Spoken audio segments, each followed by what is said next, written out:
Welcome back. In our last lesson, we touched on the power of the journey of becoming you. And today, I want to address something that stops us and inhibits us of becoming fully ourselves. The pressure we put on ourselves that we should be perfect. When you put the pressure on yourself to becoming your true self, ever so often you might find that you create an ideal you in your mind, either due to your own expectations of yourself or what you perceive as the expectations of others have for you. The pressure can grow to a point where you are putting yourself in the straitjacket of who you should be. And at some point, we start to feel unsafe in this world. Everyone has an image they're projecting.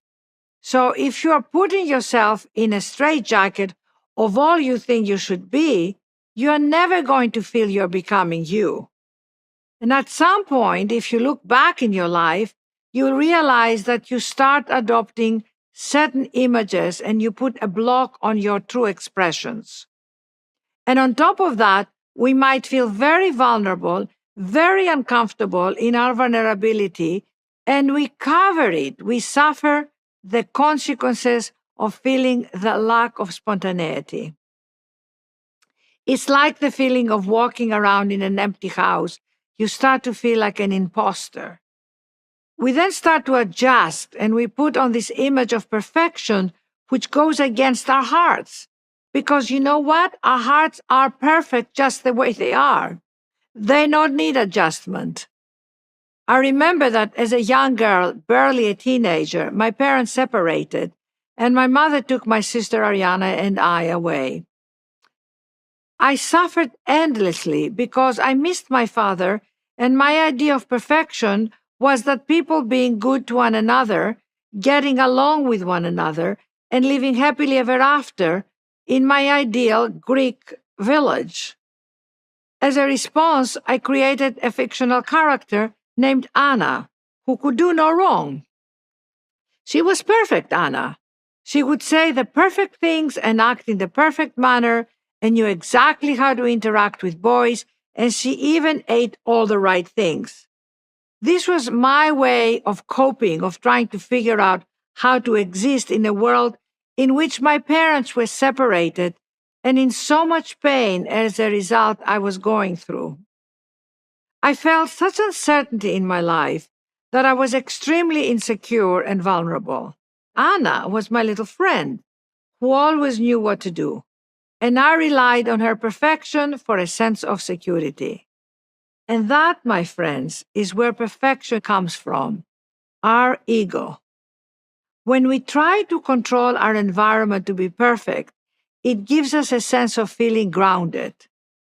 But when we focus on being perfect, we miss the incredible opportunity to connect with God in our most vulnerable and raw parts. I remember a dear friend of mine who was a highly neurotic perfectionist in every single way, the kind of woman who had to hang her clothes in the same direction on the hangers. She said to me, "It took the birth of my child to throw away every idea of perfection. Raising him every day, my perfectionism crashed." In the eyes of that child, in his unbridled energy, I found perfect harmony in life's imperfections. In the face of having a little child that cries when it wants, poops when it wants to, sleeps when it wants to, there is a sense of protecting this child that totally relies on you. You realize that the birth of a child to every mother involves surrendering control.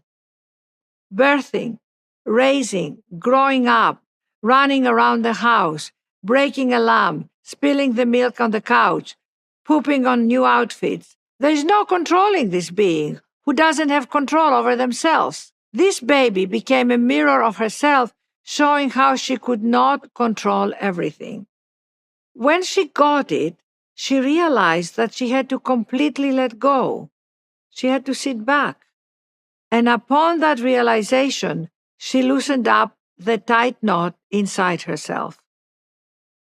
Up until that point, everything inside of her had been like a straitjacket.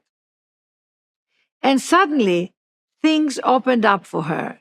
She could breathe. When I was writing my books, I had to learn that a lot of writing was just throwing out ideas and text and editing, and out of that would come pearls. I had to accept that a lot of things were coming out, and I had to suspend judgments of how things were going. And a lot of it was recalculating, re editing. It's an exercise in letting go of perfectionism.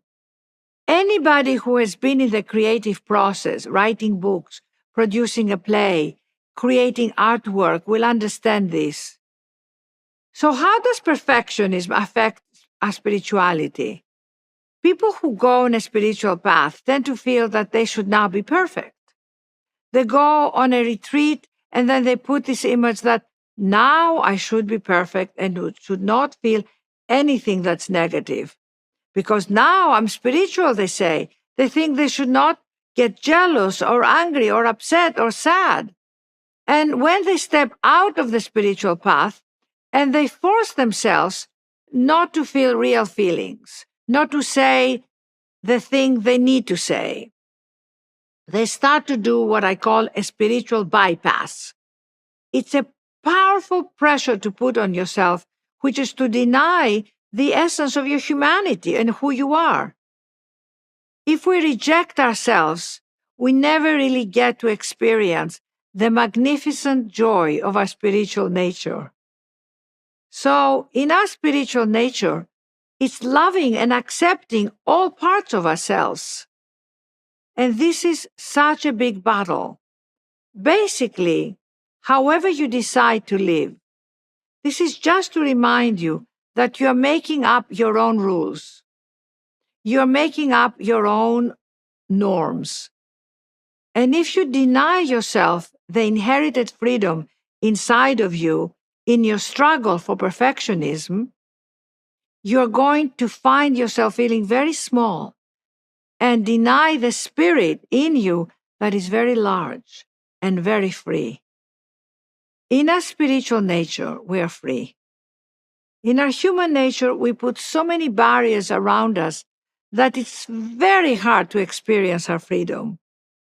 So, I want to encourage you to look at the areas in your life where you hold yourself hostage through the idea of perfectionism. There is nothing like birth and illness to really teach us this. COVID showed that we have no control and we were all brought to our knees. You can fold napkins perfectly, but if a hurricane comes through, it's going to mess up your napkins. We should aim to be like children when it comes to perfection. Children have no sense of perfectionism, and they're so alive. They ride bikes and they fall and they get up and they keep doing it. They don't censor themselves. They're fully alive. The price we pay for perfection is losing our sense of aliveness. What leads to perfectionism is the critical judgmental voice. It tells us not to do something if we can't execute it perfectly. And it manifests in procrastination. For example, we feel like we can't exercise even though we feel so much better after we exercise. We become judgmental about ourselves, about our bodies. People shut themselves down when they come to meetings because they feel that the people around them somehow have more authority and they are the chosen ones. And because of social media, this part of ourselves can really beat us bloody. Oh, I'm not doing as much as the other people. I'm not as popular, etc., etc. Some time ago, I was attending a women's conference where I ran into a dear young friend of mine. We were having coffee together during a break, and she said to me, "Oh, Agapi, I feel very unimportant in this kind of environments." I asked her, "How so?" She said, "Well, everybody is somebody. People have careers, they have books, credentials, and I feel I am only at the starting point in my life.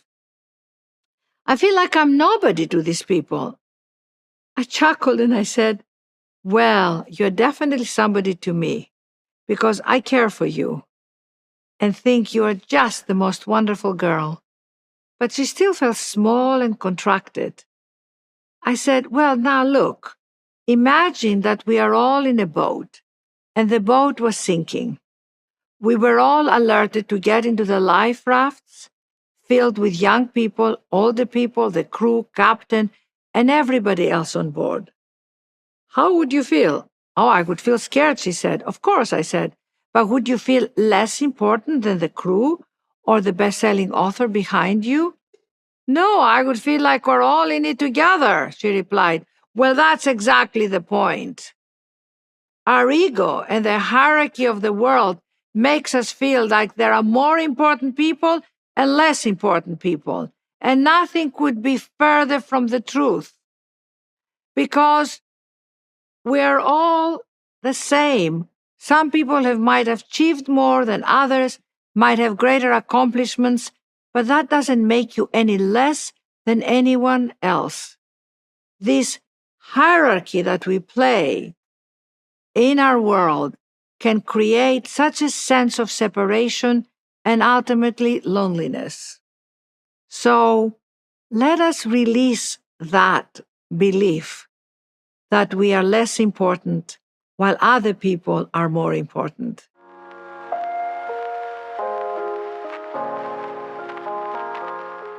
Let us come into a prayer.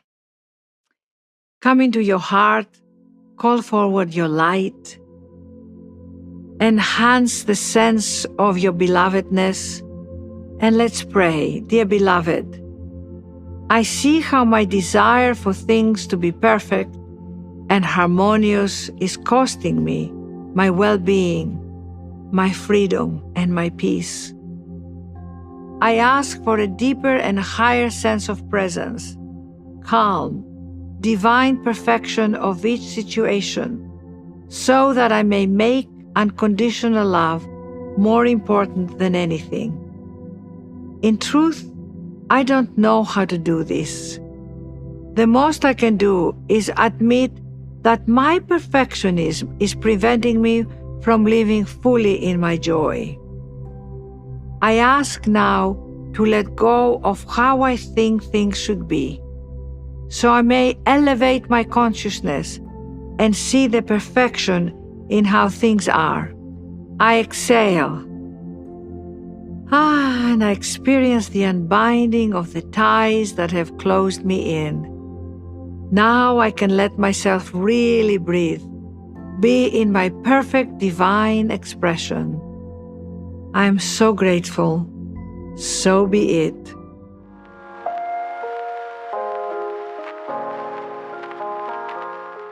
So, my friends, for your practice today, I want you to look into your life and see, where have you censored yourself?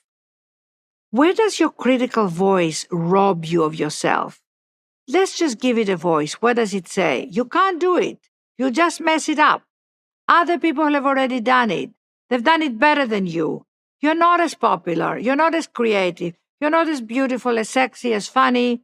You are not as loved as other people. Take this voice and let it go. Write it down. Burn it. Tear it up.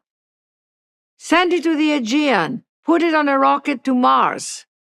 Be ruthless with yourself and say, you no longer have access to my consciousness. Close those doors and put a lock on the door. And then here are some good affirmations. I give myself permission to take my space and my place in this world. I claim my gifts and what I have and see what I want to create for myself, and I create it. From that place of knowing my value, I can reach out and ask for help. Learn from people, connect with mentors, but always remember that your value does not depend upon your accomplishments. I give myself permission to know my fullness. I write the script of my life and the way I want to do it. So be it.